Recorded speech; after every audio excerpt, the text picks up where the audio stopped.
السلام علیکم۔ Welcome to H S Islamic stories. آج کا ہمارا موضوع ہے سورۃ الاخلاص کی فضیلت کے بارے میں احادیث۔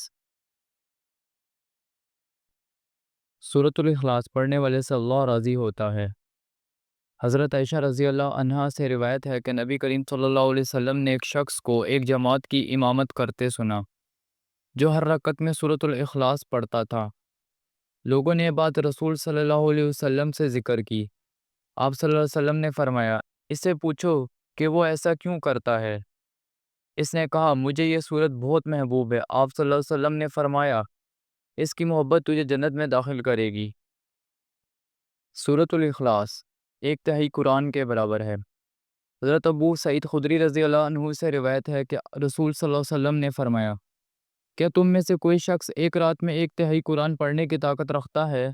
صحابہ کرام نے عرض کیا، یا رسول اللہ صلی اللہ علیہ وآلہ وسلم، کون ایسا کر سکتا ہے؟ آپ صلی اللہ علیہ وآلہ وسلم نے فرمایا، سورۃ قل هو اللہ احد قرآن کا ایک تہائی ہے۔ محبت۔ سورۃ الاخلاص جنت کا ذریعہ ہے۔ حضرت انس رضی اللہ عنہ سے روایت ہے کہ ایک شخص نے عرض کیا، یا رسول اللہ صلی اللہ علیہ وآلہ وسلم، مجھے سورۃ الاخلاص قل هو اللہ احد بہت پسند ہے۔ آپ صلی اللہ علیہ وسلم نے فرمایا، تیری محبت اس سے یعنی سورۃ الاخلاص تجھے